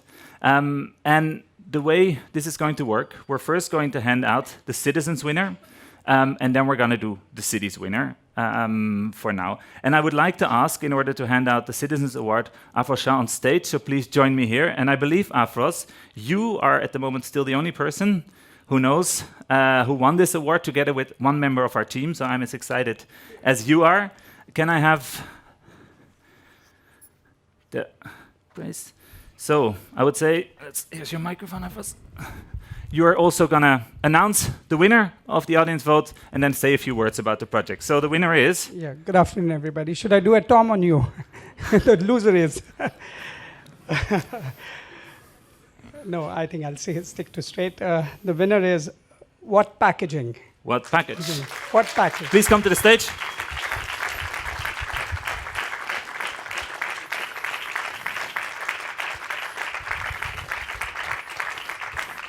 So again, this was put together out of your votes and all of the votes that you guys selected already online before the event. I give it to you, and then you can hand it to Lisa.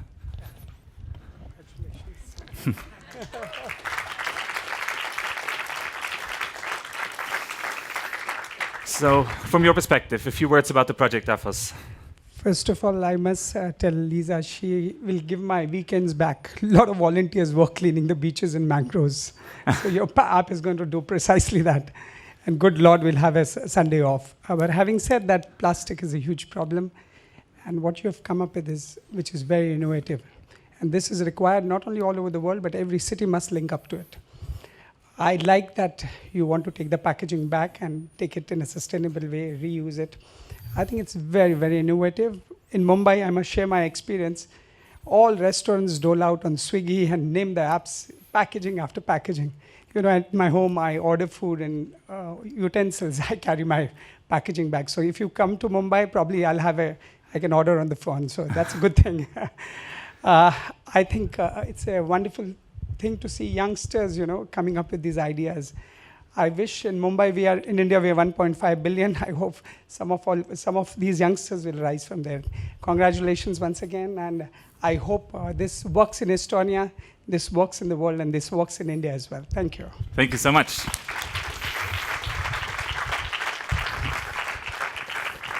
All right, so one moment of suspense, and Kirsten, I'm going to ask you to come on stage a final time to hand out the public award for the city's track. And again, I think it's only you and our team member knowing who won the vote finally.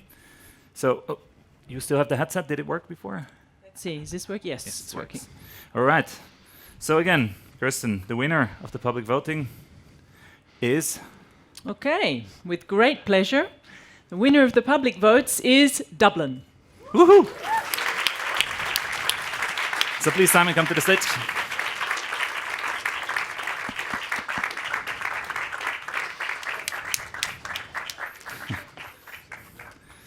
The second team member is right in the middle of the room, which gives a beautiful view. Two more, great. Congratulations. Again. Congratulations.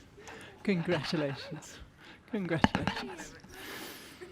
So I think a reflection that I would like to make on your presentation, on what we heard from cities generally, and on the citizens.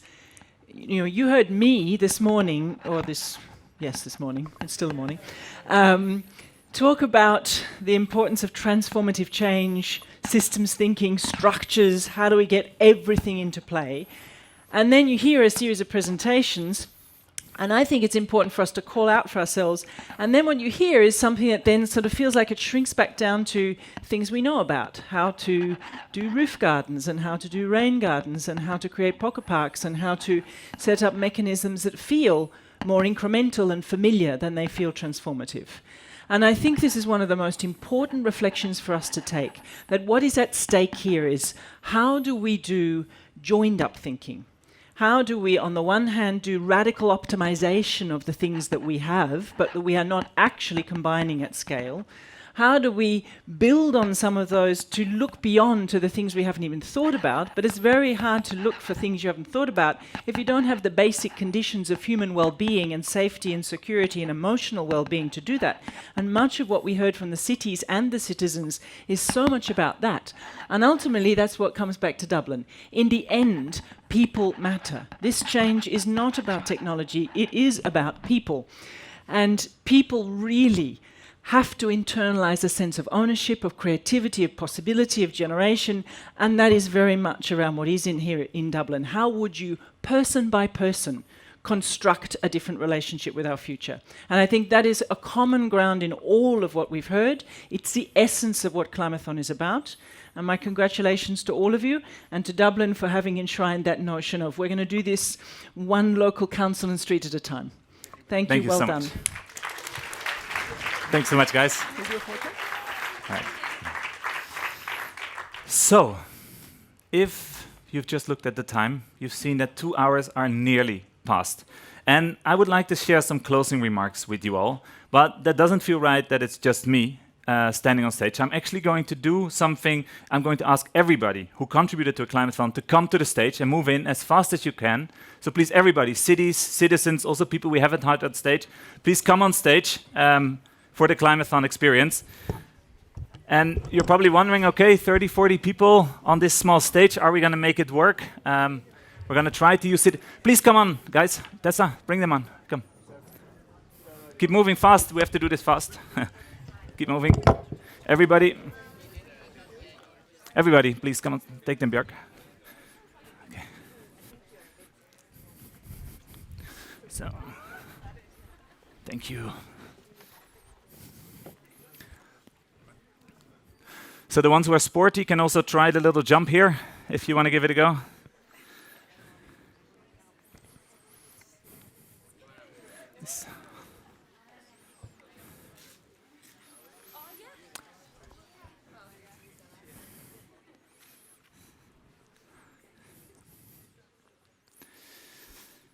So when I co-organized the Climathon in Zurich, we also did this toward the end to actually get everybody on stage who contributed. And I think it is always quite a powerful testimony. So please keep on moving in. We have to fill the rows more.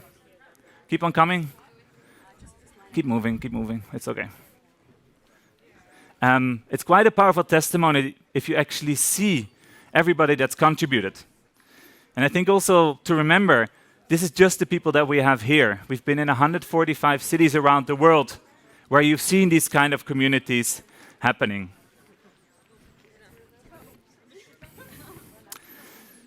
So, what is the best place for me to be?